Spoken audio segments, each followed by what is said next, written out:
नमस्कार दोस्तों, stock market studies में फिर से एक बार आपको बहुत-बहुत स्वागत है। तो आज यहाँ पे मैं डिस्कशन करूँगा एक स्मॉल आईटी सेक्टर कंपनीज़ के बारे में। तो स्मॉल आईटी सेक्टर कंपनीज़ मतलब देखिए 2 तरीके से अलग कैटेगरीज़ होते हैं। एक लार्ज कैप टाइप, दूसरा स्मॉल एंड मीडियम टाइप। तो in small and medium type जो कंपनीज़ है, उनमें से आज जिस कंपनी के बारे में बात करूँ, तो उसका नाम यहाँ पे देखने को मिलेगा।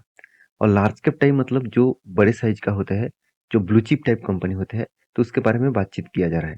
तो आज मैं जिस कंपनी के बारे में डिस्कशन करूँ, वो एक स्मॉल कैप टाइप कंपनी है और एक पॉपुलर आईटी सेक्टर से बिलोंग करते हैं। तो इस कंपनी की जो खासियत है, मैं उसके बारे में डिस्कशन करूँगा, तो वीडियो को इस लास्ट तक ज़रूर देखिएगा। तो कंपनी कौन-सा है? सबसे पहले मैं बता दूँ कंपनी का नाम है हैप्पीस माइंड। देखिए हैप्पीस माइंड के ऊपर मैं बहुत बार आपके साथ भी डिस्कशन कर चुका हूँ कि इस कंपनी का बिज़नेस मॉडल्स क्या है और एक कंपनी बिज़नेस किस तरीके से कर रहा है। तो बहुत सारे दोस्तों ने कमेंट्स भी किए, सर इसके ऊपर एक डिटेल्स वीडियो बना के दीजिए, जिस वीडियो से कंपनी के लॉन्ग टर्म जर्नी के लिए पता चले। तो देखिए, कंपनी का जो बिज़नेस मॉडल्स है वो टोटली आईटी सेक्टर के ऊपर है और कंपनी देखिए किस-किस बेसिस में काम करते हैं वो आपको देखना बहुत ज़रूरी है। देखिए आवर टेक्नोलॉजी सर्विसेज ऑफरिंग देखिए आप देखेंगे ब्लॉकचेन, तो ब्लॉकचेन एंड डेटा साइंस ये दोनों ही बहुत इंपॉर्टेंस है। देखिए ब्लॉकचेन एंड डेटा साइंस इसके बारे में बात करूँ तो आज के दिन में सबसे ज़्यादा यूज़ करने वाला प्रोडक्ट है ब्लॉकचेन सिस्टम और डेटा साइंस। और डेटा साइंस मतलब यहाँ पे आर्टिफिशियल इंटेलिजेंस। तो आर्टिफिशियल मतलब एआई, तो एआई के ऊपर भी कंपनी काम कर रहा है। जो company data science, data analytics इस तरीके से प्रोजेक्ट के ऊपर काम कर रहा है, वो आर्टिफिशियल इंटेलिजेंस के ऊपर भी काम कर रहा है। तो आर्टिफिशियल इंटेलिजेंस आप सभी जानते हैं हर जगह पे एक ही नाम बार-बार देखने को मिला है वो है एआई। तो एआई के माध्यम से बिज़नेस को बहुत तेज़ी से ग्रोथ किया जा रहा है और जो लोग एआई को डेवलप कर रहे हैं, उस कंपनी का बहुत तेज़ी से ग्रोथ हो रहा है। आज सभी जानते हैं चाइना वर्ल्ड के लार्जेस्ट एआई मतलब डेवलपमेंट डेवलपमेंट कर रहा है और एआई अगर वो टोटली डेवलपमेंट कर ले, तो ऑल ओवर वर्ल्ड में छा जाएगा।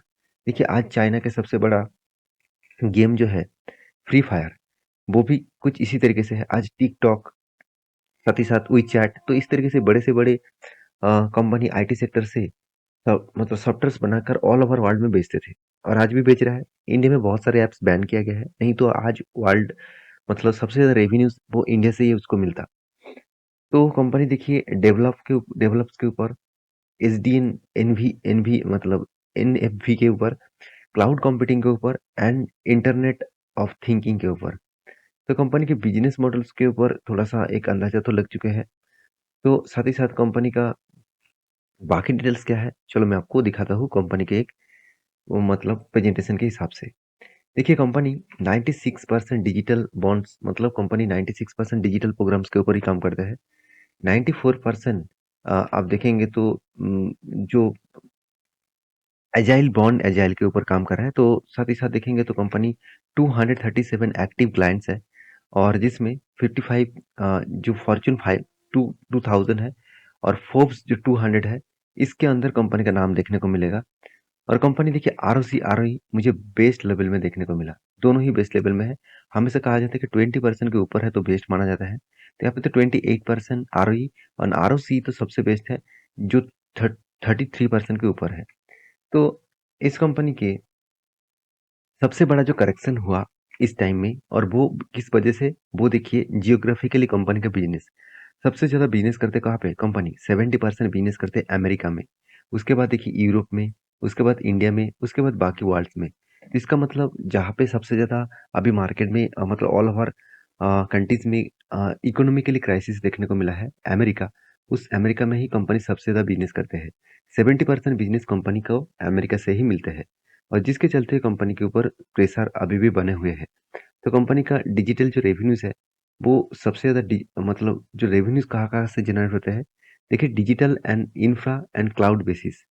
तो इसमें सबसे ज़्यादा कंपनी का इनकम आ रहा है और बाकी जो प्रोजेक्ट है जैसे सिक्योरिटीज़ हो गया, आईओटी होगा और साथ ही साथ एनालिटिक्स होगा।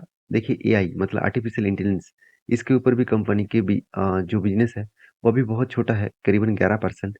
तो ये सारे चीज़ तोड़कर सबसे नंबर 1 पोज़ीशन में जाएगा। इस तरीके से कुछ नज़रिया कुछ सालों के बाद ही आपको देखने को मिल जाएगा।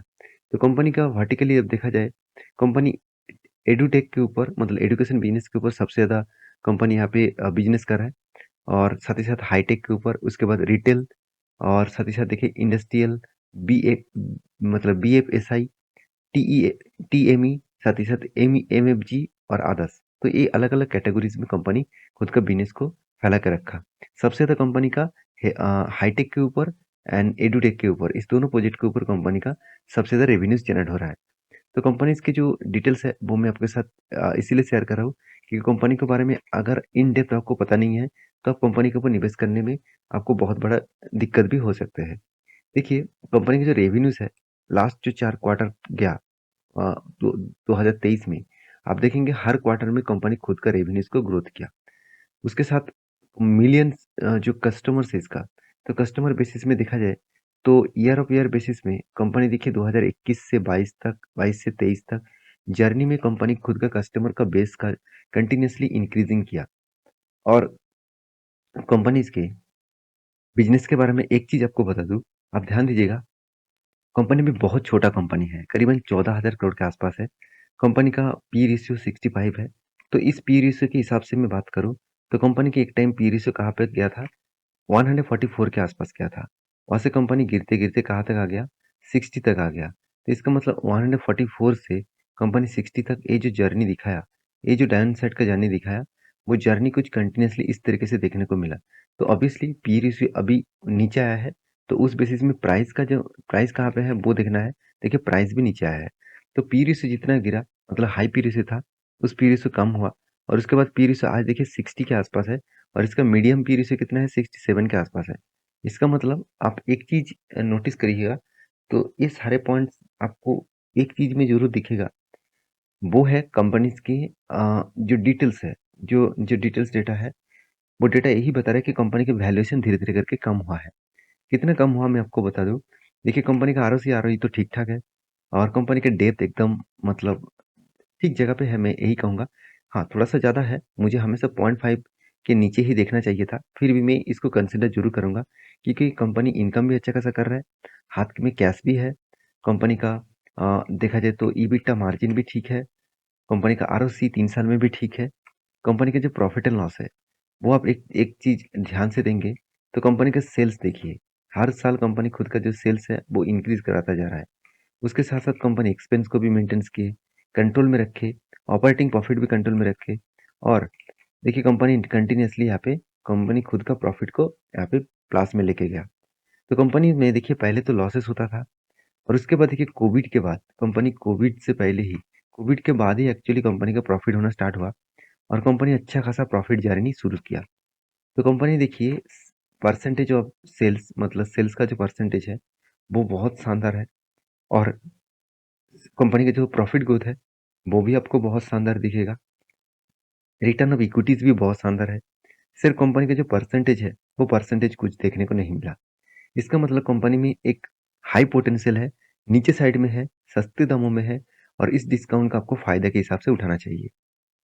देखिए, कंपनी के जो बोरिंग्स है, उसके बारे में बात करूँ तो कंपनी का बोरिंग्स एकदम ना के बराबर है।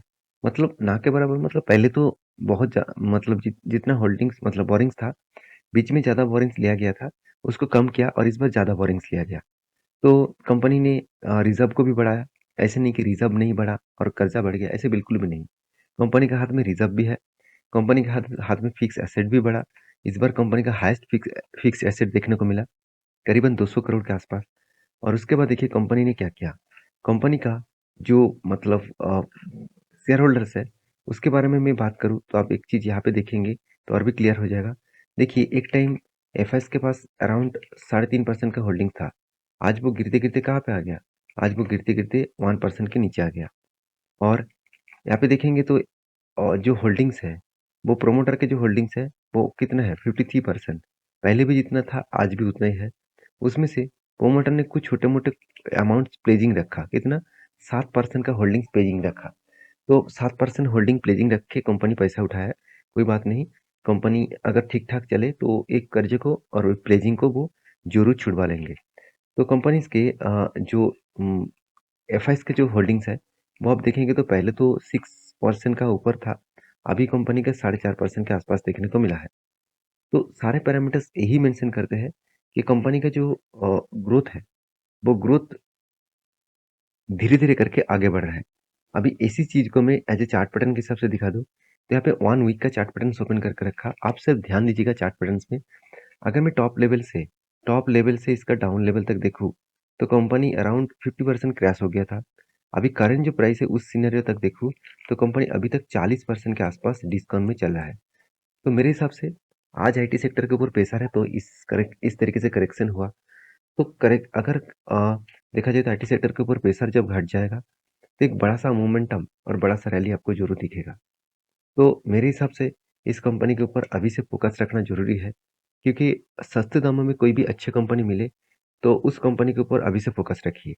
बाकी मैं तो ऑब्वियसली इस कंपनी के ऊपर बहुत पहले से ही निवेश करके रखा। हाँ, मेरे निवेश कुछ हायर लेवल में भी है, और मैंने जब करेक्शन हुआ तो यहाँ पे मैं एवरेज किया, और इसके भी नीचे जाएंगे तो फिर से मैं एवरेज करूंगा, क्योंकि जो कंपनी का पैरामीटर्स ठीक है, बिजनेस ठीक है, उस कंपनी के ऊपर डरना नहीं चाहिए, और उस कंपनी के ऊपर सही टाइम में निवेश करना चाहिए। बाकी देखिए, ये मेरा कोई रिकमेंडेशन वीडियो नहीं था। मेरा काम था आपको सारे डेटा दिखाना, समझाना। बाकी आप स्मार्ट है, उस हिसाब से ज़रूर काम करिए। वीडियो अगर अच्छा लगे तो प्लीज़ लाइक करना, दोस्तों के साथ शेयर भी करना। मिलेंगे नेक्स्ट वीडियो में, तब तक के लिए अच्छे से रहिए, अपने ख्याल रखिए। Bye bye.